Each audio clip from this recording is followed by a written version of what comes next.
Quiero iniciar mi intervención reiterando lo que dije en la intervención anterior sobre lo inadecuado del formato, que efectivamente deja muy poco tiempo a los portavoces, dada la magnitud del problema.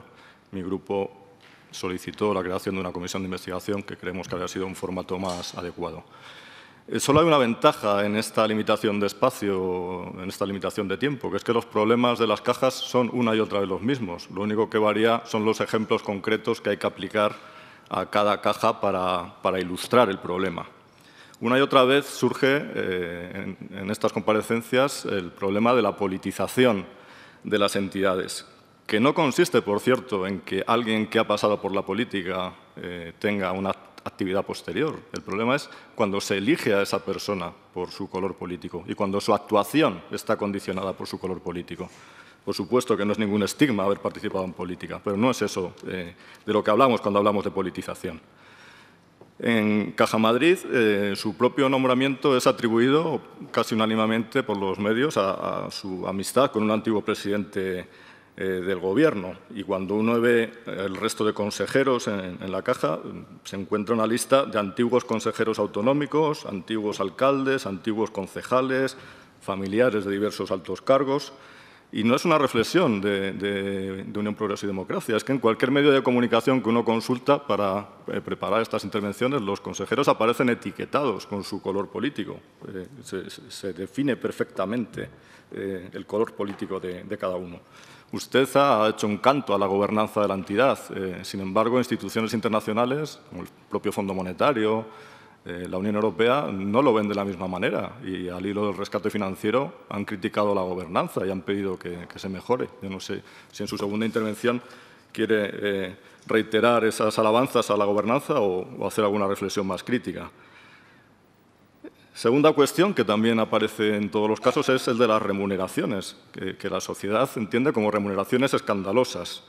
De nuevo, con información de medios de comunicación que vienen en prácticamente la totalidad, y si no son correctas usted desmentirá, figura en ellos que usted recibió como indemnización 2,8 millones de euros al abandonar la entidad, aprobó un plan con otros 9 directivos por valor de 25 millones de euros que la dirección siguiente revocó. No sé a qué atribuye usted que lo revocasen. Se habla de cobro de miles de euros de dietas por asistencia a los consejos, de créditos blandos que reciben los consejeros de la entidad de la misma entidad, o de temas más coloristas, con un BMW de $500.000 de euros, una mansión de 10,5 millones de euros en Miami, con amarre de yates. La sociedad se pregunta, ¿quién decidía estas políticas de remuneración? Y también, ¿qué se remuneraba exactamente? Porque cuando han comparecido en otros foros o incluso en sede judicial personas que reciben estas remuneraciones, suelen decir que ellos no entendían de temas financieros, que su competencia profesional era mínima y que no asumen ninguna responsabilidad de lo sucedido. Entonces, si no se remunera el conocimiento técnico, no se remunera la responsabilidad y, desde luego, no se debían remunerar los resultados, porque los resultados a la vista están, ¿qué estaban remunerando estos sueldos millonarios y quién los decidía? Tercer asunto, que también se repite una y otra vez y ligado a las anteriores, la política de concesión de créditos. Una política de concesión de créditos no profesional, sino ligada a esos intereses políticos de que antes hablaba, sobre todo en el ámbito autonómico. Los ejemplos serían numerosos, pero los más relevantes podrían ser el préstamo al Parque Warner de 211 millones de euros, que es un parque con accionariado de la comunidad autónoma y que ha sido un desastre financiero. El crédito al consejero Díaz Ferrán, de 26,6 millones de euros, avalado por la empresa Viajes Marsán, que estaba en quiebra.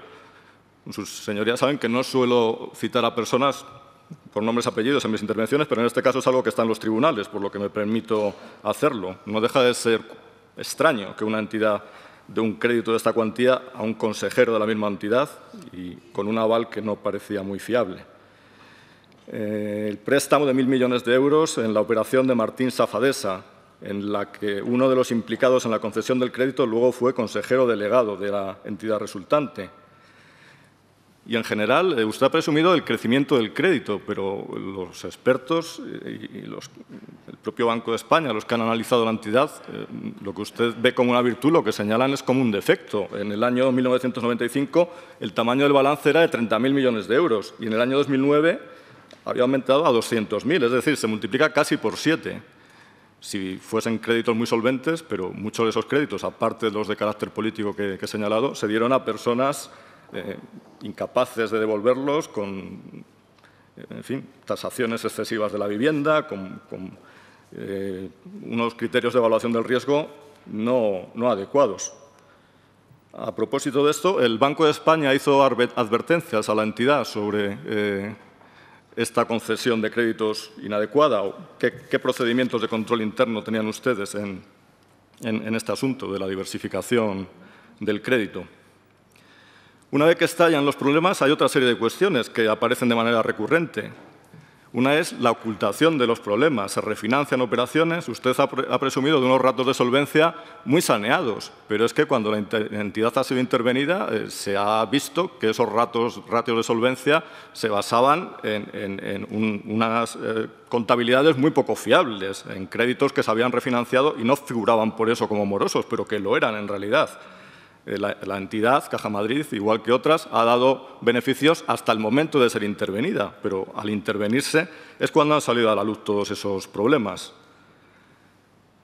Otra cuestión recurrente es de las fusiones, fusiones a menudo por criterios políticos. Es cierto que estas fusiones, en el caso que nos ocupa, fueron posteriores a su mandato, pero me interesaría saber si durante su mandato se evaluaron fusiones y si fueron las mismas que se acabaron produciendo. La fusión con Bancaja, en particular, es algo que se hubiese contemplado en los años de su mandato como una operación económicamente viable. Y, por último, pero no menos, sino lo más importante desde el punto de vista social, el asunto de las participaciones preferentes.